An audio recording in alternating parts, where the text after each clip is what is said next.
ये एक unit circle है. Unit circle means radius is 1. So circumference will be 2 pi r. R is equal to 1. So circumference is 2 pi. इसका मतलब ये पूरी लेंथ 2 पाई के बराबर है. मान लीजिए P एक पॉइंट है सर्कमफ्रेंस पर और P से PM परपेंडिकुलर है. ये x एक्सिस है और ये y एक्सिस है. P के कोऑर्डिनेट एक्स वाई हैं तो cos theta is equal to ये x हो जाएगा, ये y होगा तो x upon 1. So x is equal to cos theta and sin theta is equal to y upon 1 तो y equal to sin theta. तो इसके कोऑर्डिनेट्स हो जाएंगे cos थीटा sin थीटा. यानी कोई भी एंगल अगर यहाँ दिया है यूनिट सर्किल में तो यहाँ पर जो पॉइंट होगा उस एंगल के रिस्पेक्ट में उसके कोऑर्डिनेट्स cos थीटा और sin थीटा होंगे. यानी फर्स्ट एंट्री उस एंगल के लिए cos, सेकेंड एंट्री sin होगी. इसके कोऑर्डिनेट 1 0, इसके 0 1, इसके -1 0 और दिस इज 0 -1. तो इस फॉर्मूले के हिसाब से cos 0 ये 0 डिग्री है. यहाँ पर कितना है π/2 यानी 90 डिग्री. यहाँ पर कितना है 180 डिग्री या आप इसको पाई भी कह सकते हैं. और ये है 3π/2 या 270 डिग्री. तो एंगल 0 है तो cos 0 1 sin 0 0. यह एंगल 90 है cos 90 0 sin 90 1. यह एंगल 180 है या पाई है तो sin cos 180 -1 and sin 180 0. Similarly here angle 270 या 3π/2 है तो cos 3π/2 0 sin 3π/2 -1. तो इस तरह से किसी भी एंगल के रिस्पेक्ट में जो कोऑर्डिनेट्स होंगे वो cos और sin के फॉर्म में होंगे. ये एक यूनिट सर्किल. O इसका सेंटर है, x O x dash, y O y dash, x and y axes है. ये 4 क्वाड्रेंट हैं इसके. तो ये फर्स्ट क्वाड्रेंट को पहले हम डिस्कस करेंगे. 0 degree, 30 degree, 45 degree, 60 degree, 90 degree ये एंगल्स हैं. इनको पाई के टर्म से बदला π/6, π/4, π/3. जैसा कि आपको पता है कि जो इसके कोऑर्डिनेट्स आएंगे 30 डिग्री का मतलब है x एक्सिस से ये लाइन 30 डिग्री बनाएगी. 45 का मतलब x एक्सिस से 45 डिग्री. तो सबसे पहले इनकी वैल्यूज़ हम निकालने की कोशिश करते हैं. यहाँ लिखिए 1 2 3 और फिर 1 2 3 उल्टी तरफ से लिख दीजिए. सभी में रूट लगा दीजिए.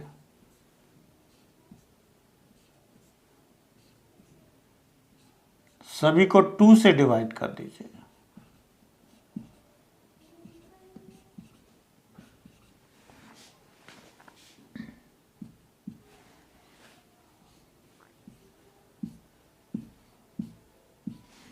तो ये जो कोऑर्डिनेट्स आ जाएंगे इसमें पहली वैल्यू cos की होगी, दूसरी sin की होगी. √2/2 है तो इसको लिख सकते हैं 1/√2, √2/2 1/√2 और √3/2 1/2.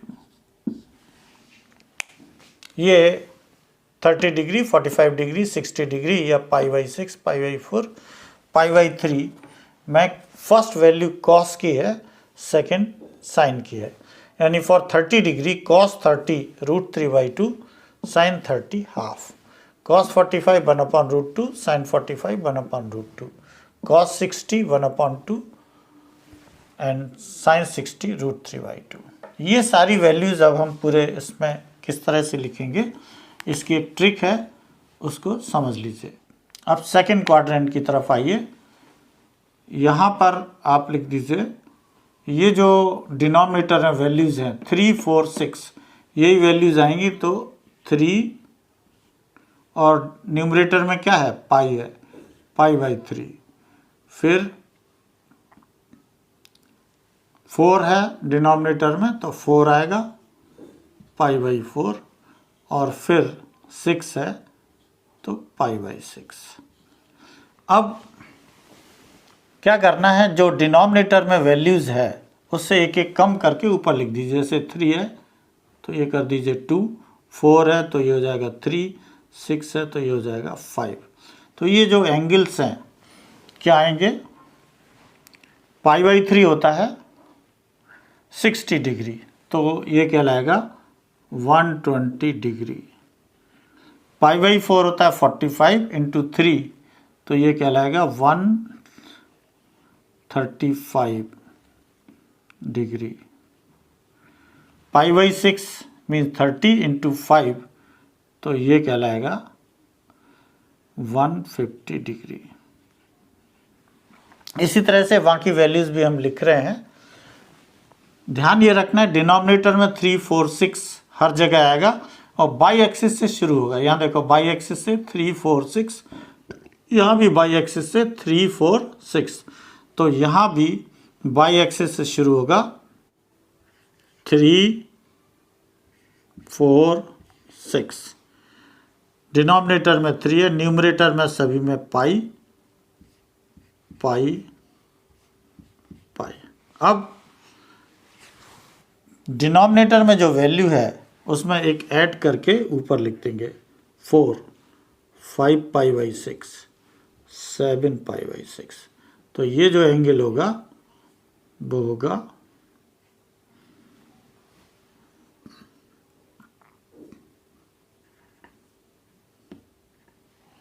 इसी तरह से यहाँ लिखिए,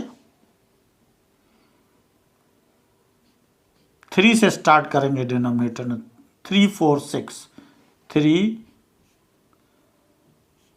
4, 6। पाई का जो कोफिशिएंट है वो प्राइम नंबर होगा। जैसे यहाँ प्राइम नंबर कितना, 3π/2 3 है। फिर क्या आता है नेक्स्ट प्राइम नंबर 5, 5 के बाद 7, 7 के बाद 11। अब इन सबको डिग्रीज में बदल दीजिए जल्दी से। इस तरह से ये यूनिट सर्किल तैयार हो गया।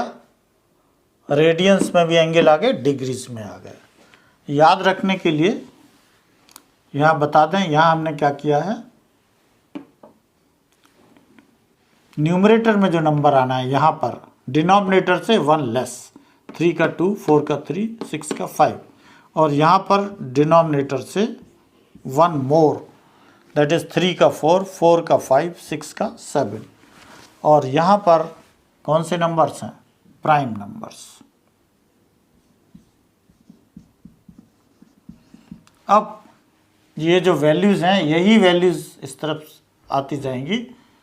आप चाहें तो इसको जो आपने लिखा है न्यूमरेटर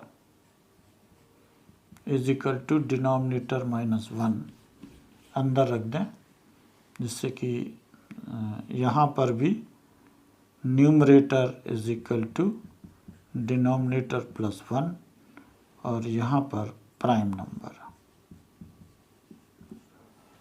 अब ये जो वैल्यूज़ निकाली थी यही फिर से आएंगी, यहीं से स्टार्ट करेंगे जहाँ लास्ट ख़त्म हुई है वही 1/2 √3/2 इसके कोऑर्डिनेट होंगे 1/2 √3/2। लेकिन चूंकि ये सेकंड क्वाड्रेंट है, सेकंड क्वाड्रेंट में x नेगेटिव होता है, इसलिए x कोऑर्डिनेट नेगेटिव। इसकी जो वैल्यू होगी वो -1/√2, 1/√2, और इसकी जो वैल्यू आएगी वो लास्ट है √3/2 माइनस में 1/2। यहाँ देखिए, अब यही जो वैल्यूज़ आपने लिखी हैं इन्हीं को यहाँ रिपीट करना है, लास्ट से शुरू करना है। जो लास्ट वाली वो फर्स्ट हो जाएगी, वो यहाँ आएगी। लेकिन ये थर्ड क्वाड्रेंट है, एक्स भी नेगेटिव है, वाई भी नेगेटिव है, इसलिए दोनों ही नेगेटिव होंगे। -√3/2 माइनस 1/2, ये आएगा बीच वाली वैल्यू -1/√2 माइनस 1/√2, और लास्ट है वो यहाँ वाली वैल्यू होगी -1/2 माइनस √3/2। यही वैल्यू फिर यहाँ आएंगी, लास्ट से शुरू करेंगे। -1/2, यहाँ पर x कोऑर्डिनेट पॉजिटिव है और y कोऑर्डिनेट नेगेटिव है। √3/2 1/√2 minus 1/√2, and this is √3/2 minus 1/2। ये कॉस और साइन की वैल्यूज हैं।